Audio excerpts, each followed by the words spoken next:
అయితే విషయం ఏంటంటే ఆ రోజు వచ్చారు, కూర్చున్నారు, మాట్లాడారు. మాట్లాడిన తర్వాత సార్ నన్ను క్షమించండి సార్, నా దగ్గర మీకు మెసేజెస్ కూడా ఉన్నాయి, ఆవిడ కాల్ చేసినవి కూడా ఉన్నాయి, అవి మీకు ఇస్తా ఇప్పుడు. సార్ క్షమించండి సార్, నేను తప్పుగా మాట్లాడే సార్, మిమ్మల్ని యారగెంట్గా మాట్లాడే సార్, క్షమించండి సార్, నా కేసులో నుంచి నన్ను బయటకు తీయండి సార్, నా పేర్లు తీసేయండి సార్, మీడియాలో టెలికాస్ట్ అయిన ఇంటర్వ్యూలు అన్నింటినీ కూడా డిలీట్ చేయించండి సార్ అంటే నేనన్నా అతను ఎవరు అని అంటే నాకు తెలియదండి. మరి అతను ఎవరో మీకు తెలియదు అంటున్నారు కాబట్టి మాతో పాటు కేసు వేయడానికి రండి, హైకోర్టులో కేసు ఫైల్ చేద్దాం, హైకోర్టులో కేసు వేద్దాం, తర్వాత బాధితుల పక్షాన్ని మీరు మాట్లాడడానికి రండి, బాధితులతో మాట్లాడి వాళ్ళ తరపున మీరు కేసు వేయడానికి రండి. మీరు ఏ తప్పు చేయలేదు అంటున్నారు కదా, మరి మీడియాలో మాట్లాడండి. ఎవరో ఒక చిన్న అబ్బాయి మీ మీద ట్రోల్ చేసిండని సిపి సర్జినార్ వరకు వెళ్ళి కేసు పెట్టి తన మీద ఎఫ్ఐఆర్ ఫైల్ చేసి కొట్టించేంత వరకు వెళ్ళిన మీరు మీ మీద ఇంత పెద్ద ఆరోపణలో 150 నుంచి 200 కోట్ల ఆరోపణలు వస్తున్నప్పుడు మీరు ఏ సంబంధం లేదంటున్నారు కదా, మీరు మాతో పాటు రండి.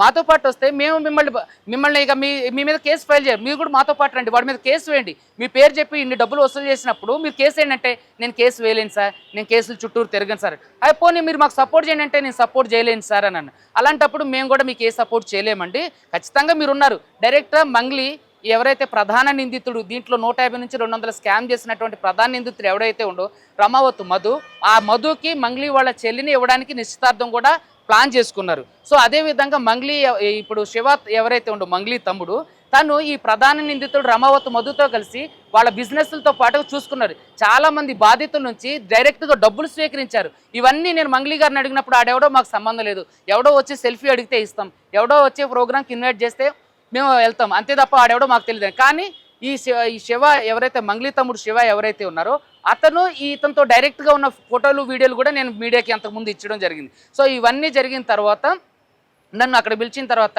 డబ్బులు ఆఫర్ చేశారు. సో సార్ నాకేమొద్దు, బాధితులకు ఇచ్చేయండి, బాధితులు ఎంతైతే ఉన్నారో ఎవరైతే ఉన్నారో చాలా 100 నుంచి 150 కోట్ల స్కామ్ ఇది. నా దగ్గరకు వచ్చిన బాధితులు 9.5 కోట్ల నుంచి 10 కోట్ల వరకు ఉంది. సో ఈ 9.5 నుంచి 10 కోట్లు వాళ్ళకి ఇచ్చేసేయండి, నాకు మిగతా వాడితో నాకు సంబంధం, నా వరకు నా క్లయింట్లకు ఇచ్చేయండి, మేము వాళ్ళకి సెటిల్ చేసేయండి అంటే లేదు అలా కుదరదు అని చెప్పేసి అన్నారు. ఆడెవడో నాకు తెలీదు అని అన్నారు. మరి ఆడెవడో నీకు తెలియని అన్నప్పుడు నన్ను ఎందుకు పిలిపించారు మరి ఆర్బిట్రేషన్ కానీ మంగ్లీ గారిని అడిగా. సార్ నా పరువు పోతుంది సార్, నాకు ఇబ్బంది అవుతుంది సార్. అరే మీకు ఇబ్బంది అవుతుందంటే మరి మీరు పోలీస్ స్టేషన్కి రండి, మాతో పాటు బాధితుల తరపున కేసు ఫైల్ చేయండి, బాధితుల తరపున మీరు నిలబడండి, మిమ్మల్ని దీంట్లో నుంచి మీరు ఏ తప్పు లేదని మేము ఒప్పుకుంటాం అంటే నేను అలా చేయలేను సార్ అన్నాను. సో ఇలా చాలా నాటకీయ పరిణామాల మధ్య ఇవన్నీ కూడా ఏం జరిగిందంటే నాకు డబ్బులు ఆఫర్ చేసినప్పుడు నేను తీసుకోలేదు.